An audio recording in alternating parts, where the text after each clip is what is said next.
Yun. Ito naman ang suspension ni Abenis. Lubak-lubak na yun.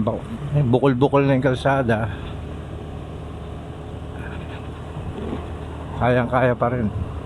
Kahit mono siya. Tapos, G's lang yung laki ng gulong sa likod. Design talaga, no? Design talaga ng Suzuki yung ganun. May purpose eh. Mas responsive yung acceleration niya pagka siguro dahil doon sa size ng gulong.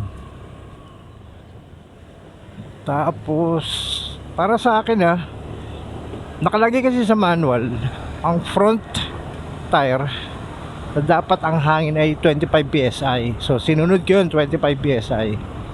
Sa rear or likod na gulong dapat 29 pag single ka or wala kang angkas.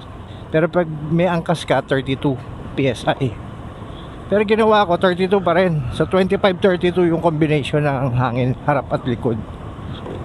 25 sa harap, 32 sa likod. Para sa akin, sa opinion ko lang mas komportable ako sa 32. Sa 29 kasi, pag 29 ang lang nasa likodan niya, yung hangin, parang matalbog para sa akin eh. Ibig sabihin yung sobrang lambot, maano siya, mabounce, which is okay naman. Kaya lang ayoko ng ganun, para akong nababagalan sa takbo niya. So para sa akin 25 and 32, 25 psi sa harap, 32 sa likod. Ito may malalim na dito eh, parang pababa siya. Natin kung tatalbog lang tayo. Ayan na. Wala.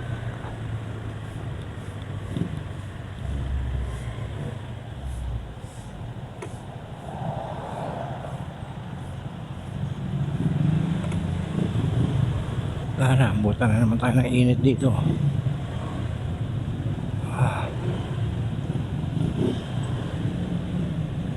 Go muna, patawirin mo na kami, patawidin mo na kami. Tawid. Tawid.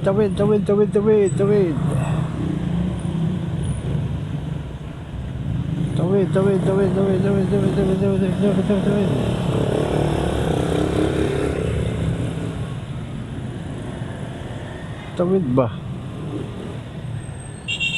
Wala na. Tawid ba? Naunahan na ako kasi halilim ba?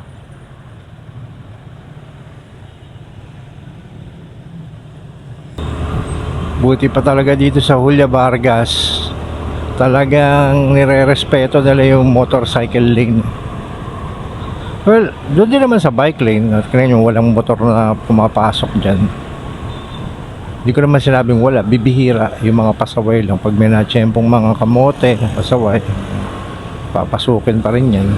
Pero mas madalas, mas lamang yung wala.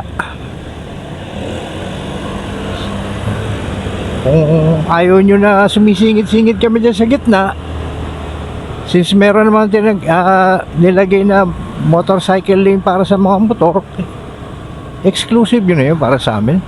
Para di na kami dyan sumisingit katulad ng ayaw nyo. Ay, yung mga ganyang style. Diba?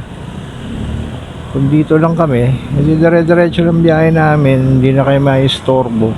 Bahala kayo magsiksigaw ng mga motor, mga kotse. Kami, hindi na kami para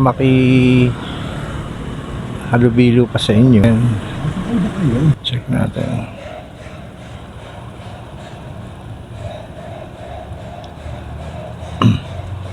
Dito na ba yung TV5? Dito na ba yung TV5 parking? Kitul po ako eh. Kitul po kayo, sir. Joke lang. Thank you.